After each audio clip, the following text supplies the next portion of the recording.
Les véritables ruptures géopolitiques ne surviennent presque jamais au moment précis où les missiles frappent et se produisent dans le calme qui suit, lorsque les lignes invisibles de l'équilibre mondial se déplacent. Ce qui s'est vu après les 12 jours de confrontation entre Israël et l'Iran dépasse largement un simple ajustement tactique. Il s'agit d'un réalignement stratégique profond, un réalignement qui en dit davantage sur l'état du système international que sur un conflit régional isolé. Pour la première fois depuis des décennies, un État soumis à des sanctions, frappé militairement et marginalisé diplomatiquement n'a pas cherché le compromis avec l'Occident, ni l'apaisement par la négociation.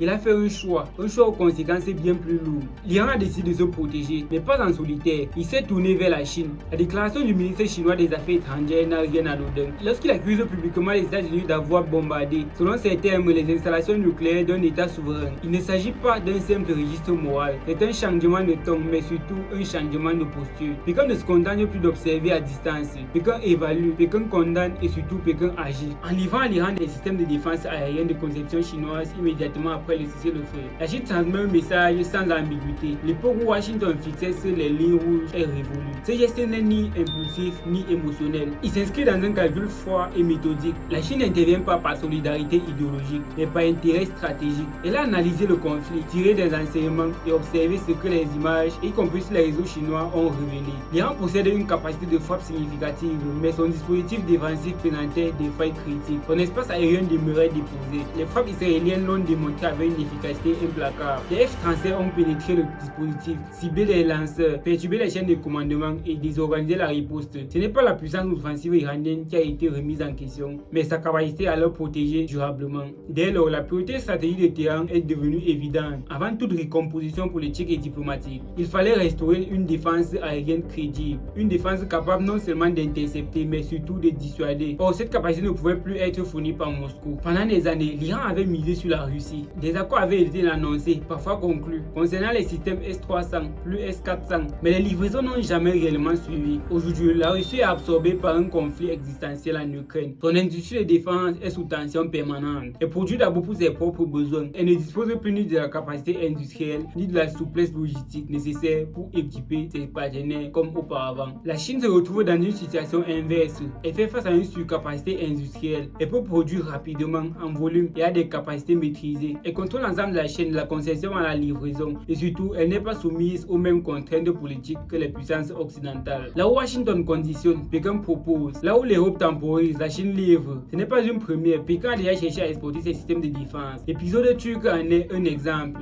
Le système H3 avait été envisagé par Ankara avant que les pressions américaines ne fassent échouer l'accord. Mais cet épisode a mis en lumière une réalité essentielle. La Chine est prête à exporter et elle en a les moyens. Les performances observées de ces systèmes sur d'autres théâtres ont achevé de convaincre Téhéran. Le récent conflit indo-pakistanais a servi de vitrine. Il n'a pas seulement démontré l'efficacité d'un missile ou d'un avion, mais la supériorité d'un système intégré. Le JDC pris isolement n'est pas décisif. Il le devient lorsqu'il est relié à des avions de détection avancés, à des liaisons de données et à une architecture numérique cohérente. Les pilotes pakistanais ont engagé leur cible au-delà de la portée visuelle sans activer leur radar. La bataille se jouait dans l'invisible, dans les flux d'informations, la maîtrise de l'espace électromagnétique. C'est précisément ce modèle que l'Iran cherche désormais à reproduire. Il ne s'agit plus d'acquérir une arme, mais un ensemble cohérent, non pas une plateforme isolée, mais une architecture complète. C'est ainsi que le choix chinois prend toute sa dimension. L'Iran a déjà amorcé sa transition technologique. En renonçant aux IPS américains au profit du système Beidou, Téhéran a franchi un seuil stratégique majeur. Ce basculement n'a rien d'anecdotique.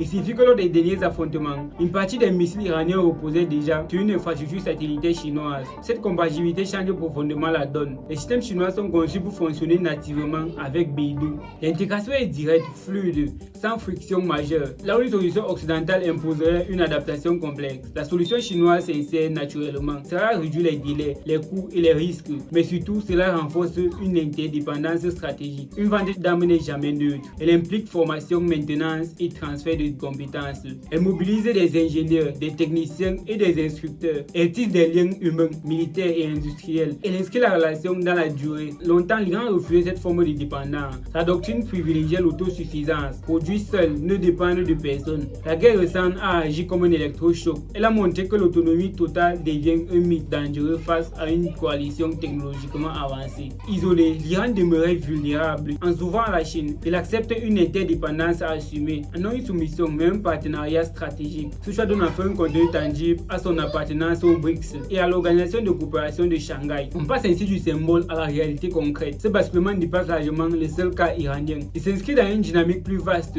La Russie a résisté aux tentatives d'asphyxie occidentale. L'Iran a survécu aux frappes et aux sanctions. La Chine poursuit son ascension malgré des stratégies de confinement. Ces trois États ont intégré une même conclusion. Leur suivi stratégique passe par la coopération. Non par idéologie, mais par nécessité. Ils ne cherchent pas à renverser l'ordre mondial par provocation. Ils cherchent à se prémunir contre un ordre qui tente à les contenir. Dans le même temps, les États-Unis donnent l'image d'une puissance qui compense les fragilités industrielles par les exigences politiques. L'appel à concentrer 5% du PIB de la défense est une illustration révélatrice. Cette exigence apparaît irréaliste et largement symbolique, déconnectée des réalités économiques européennes. Elle vise moins à renforcer la sécurité collective qu'à garantir des débouchés à l'industrie militaire américaine. Acheter du gaz américain, acquérir des armes américaines, financer indirectement un complexe industriel qui montre lui aussi des signes d'essoufflement. Dans cette équation, Donald Trump n'agit ni par incohérence ni par impulsivité. Il s'inscrit dans une vision ancienne, héritée du début du 21e siècle, une vision où l'Europe est perçue comme un passager clandestin et où l'Amérique doit imposer ses conditions. Il recycle aujourd'hui ce discours sans véritablement intégrer les mutations du mode contemporain. Derrière cette rhétorique se cache un objectif simple, de laisser une empreinte, être celui qui a frappé sans s'enliser, montrer la force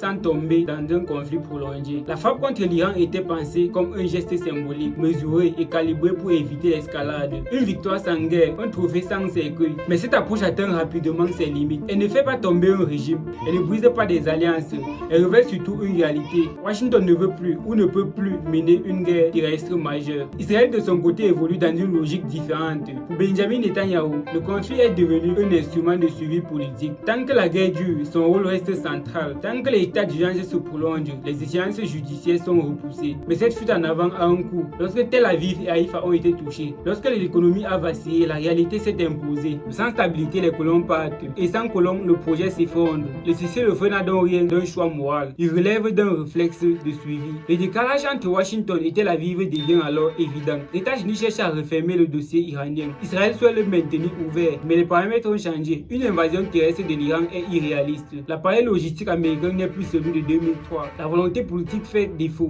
L'opinion publique n'accepterait pas une nouvelle guerre majeure. Même Trump en est conscient. Il voulait une action rapide, de propre externalisée, pas un nouvel Irak. Dans ce contexte, l'Iran gagne du temps. Il se renforce, s'organise et s'intègre progressivement en un bloc qui, sans constituer une alliance militaire formelle, fonctionne déjà comme tel. Ce qui se joue ici dépasse largement une livraison de missiles. Il s'agit de l'émergence d'un nouvel équilibre. Un monde où la dissuasion ne passe plus exclusivement par Washington. Un ordre multipolaire, fragmenté et interconnecté, où la puissance repose moins sur la domination que sur l'interdépendance. La véritable question n'est donc pas de savoir si l'Iran a reçu des missiles chinois. La question est de savoir si l'Occident est prêt à accepter un monde qu'il ne contrôle plus. Un monde où les sanctions cessent d'être une arme absolue. Un monde où la technologie circule autrement. Un monde où les alliances se construisent sur le temps long, loin des caméras et des discours moralisateurs. Ce monde est déjà là et cette fois Washington n'en tient plus les rênes. Alors si vous avez trouvé cette analyse importante ou si cette analyse vous a mieux éclairé, n'oubliez pas de vous abonner et d'activer la cloche de notification. Et on se dit à tout à l'heure dans la prochaine analyse. Peace.